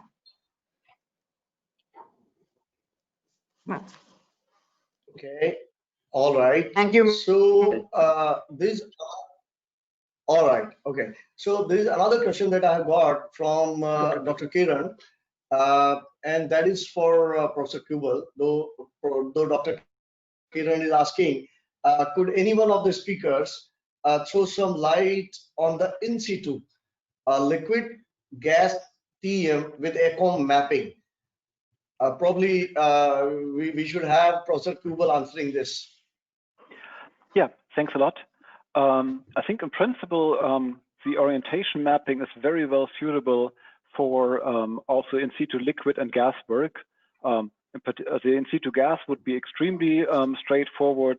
Essentially, we shouldn't see any significant difference to the other in situ experiments that I showed. And one of the additional benefits, which I actually forgot to mention in the talk, when you combine this orientation mapping with in situ experiments, is what Edgar showed on the post-processing of the data. When you would do most of the in situ work using classical bright field, dark field, or STEM imaging, then you see something unexpected, you have no way anymore to go back and analyze this in any detail. But now by having the full diffraction pattern and the possibility to further analyze this later on, you really can tune your imaging or your virtual imaging condition to make it ideal for whatever you see in this particular case. And also on the liquid side, I think there the diffraction imaging is quite powerful. Muriel was essentially already mentioning this. You get structural information at very low dose. So I think this is, in my opinion, much more suitable than a lot of this high resolution TEM work that people are currently trying to do for some of the in situ work. And I think Muriel wanted to add. Yes, we visit, so in Grenoble, we don't have the sample holder for liquid, but we had the opportunity last May, so it was 2019 last May, to do some tests in the liquid. So if I remember well, it was a gold particle in water. Maybe Stavros can correct me if I'm wrong, but I think it was this. Correct. That is correct. It was colloidal gold particles in water. Yeah. And so maybe we were lucky because when we did the experiment, the particle were not really moving. So yes, we could do a scan of particle in liquid. Okay, and so I think this you can find on the Nanomegas brochure or Nanomegas website, right, Stavros, these images? I can try to find those images. Yes, I saw that. Right now, yeah. I saw the images. I saw the images there on the website, actually. Thank you. Dr. Kiran suggesting he has already seen those images. So does it answer, Dr. Kiran, your question, or you want to have some other question? That's it. That's it. One more question I have written: whether it is possible to get the direct virtual dark field TEM images directly in post-processing software. And this is for Professor Edgar. So Professor Edgar, Dr. Kiran is asking, is it possible to get the virtual dark field TEM image directly in post-processing software? It is, yes. In fact, first, these virtual images are part of the post-processing things, and the virtual bright field image is the one that is constructed while we are scanning the area. So when you are on the TEM, you see indeed a stem type image that is progressively constructed. But you can come back to this one. You can reconstruct this one. You can play with. You have everything in hand. This is I will say one of the value of the process that the full set of diffraction patterns are available, and you can do whatever you want with this. In particular, reconstructing virtual bright field image, reconstructing virtual dark field image, reconstructing complex dark field image, and so on. I hope I answered the question. Did I? Yes. Yes. Thank you. Thank you. I hope Dr. Yeah. Yeah. All right. Okay. And then we have another question coming from Dr. Saha. Yeah. Yes. Okay. There is another question. Okay, Professor Varun wants to say something first. No, so I read Professor Saha question about identification of quasi-crystal. I was working with some colleague in Sao Paulo, Brazil, who wanted to investigate such material. And the problem we had is in our technique, we need to build the template. So we need to have a crystallographic description of the crystal to calculate the diffraction pattern. And so because quasi-crystal are not easy to represent, so we tried with some approximate, but it was not yet fully satisfactory. So far, I haven't heard anything from this team. It's Professor Walter Bota in Sao Paulo about this subject. Yep, Dr. Stavros, yes. Yes, I would like to add something. If you can give me the slide, just one slide. So I don't know if you. Yeah, please enter. Yeah, right away. Yeah. Can you see it? Just a minute. Yeah, just making you a presenter. Just a minute. Yeah. So can you see the slide? Yes, yeah, we can see the slide. Yes. Okay, so that is what was referring by Professor Veron. So last May, almost a year ago, you organized a workshop together with prototypes that are active in situ microscopy. So that is a liquid holder, and inside the liquid there is these colloidal gold particles. Because the spacing is quite small, about 150 to 200 nanometer, the particles stay still, they don't move, although they're in water. So, but we have been able making orientation and phase mapping into the liquid. So you see, for example, in red, you see one phase is only gold, and on the right, you see in different colors the different orientation of gold inside the liquid. Okay, so the same image has been taken 7 minutes later, and then some particles, but only a few, have changed orientation. I don't know if Miriel would like to make some comments there. No, but so the only comment is that we because we were able to access this nice device, so this liquid holder, we tried. So it was one try, and we were happy of the result. Yeah. Okay, that's all I would like to show, just so that it is possible, it makes sense to make orientation phase map in the liquids. Yeah. And, Okay, and so can we take yeah, sorry, please go ahead, Professor Veron.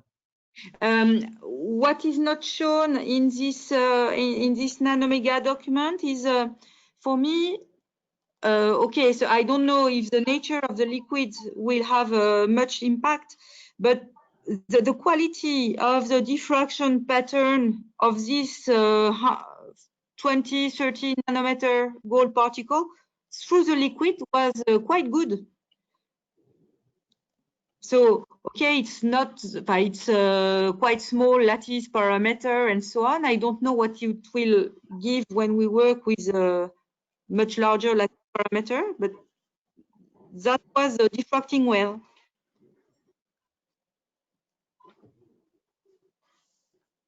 Okay, so I mean, if the chair allows, then I take another question, probably the last one for the session. And this is for the chair himself, Dr. Stavros.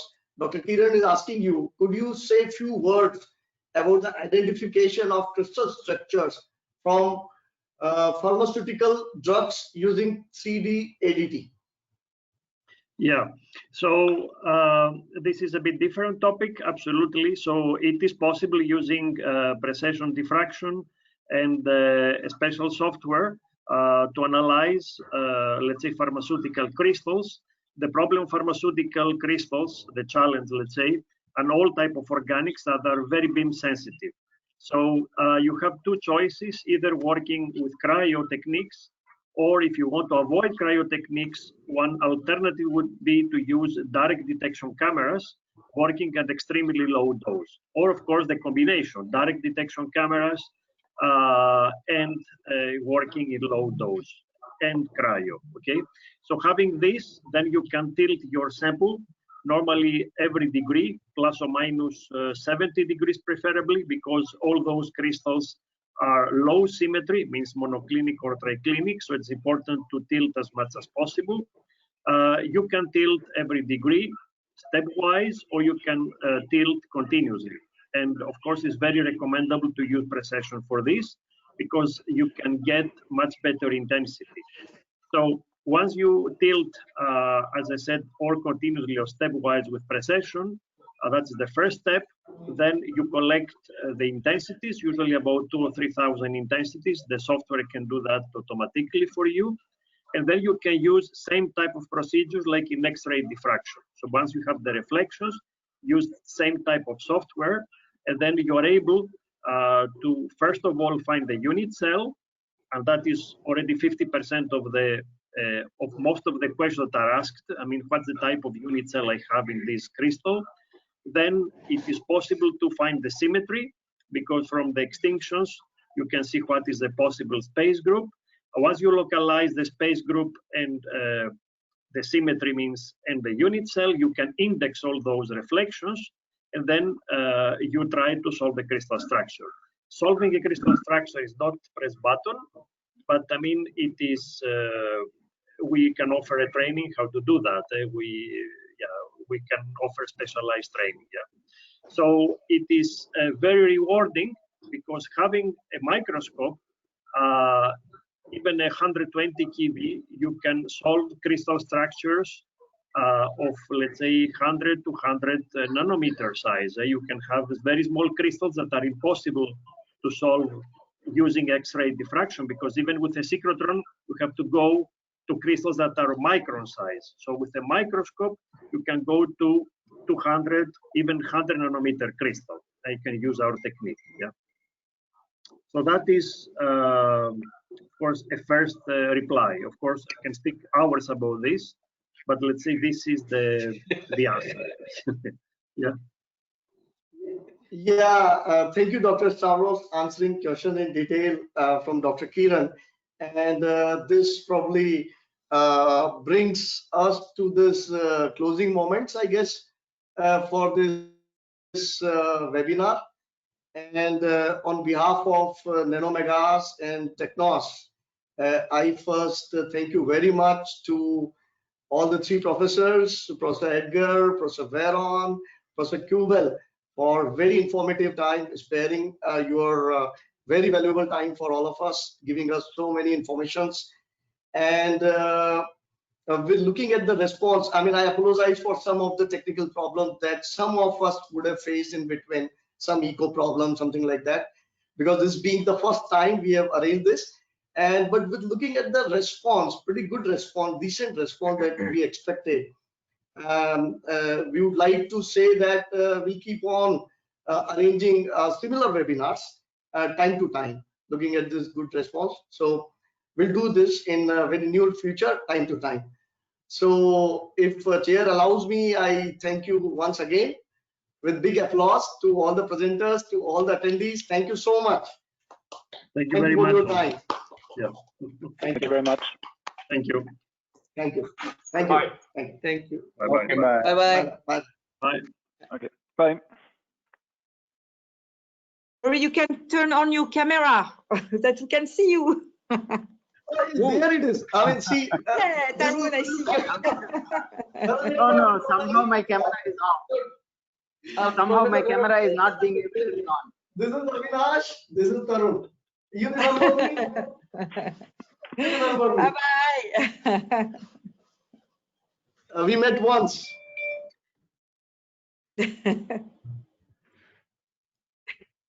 Okay, maybe we Yeah. can do a next time Okay. session where we can allow all the users to have their camera on and have a chat. Okay, just an interactive session, not just a presentation, but interactive session. Okay, that will be wonderful. Yes. Okay. Sure. That will create a lot of Bye. Take Bye. care. Okay. Bye. Yeah. Sure. Yes. Put it.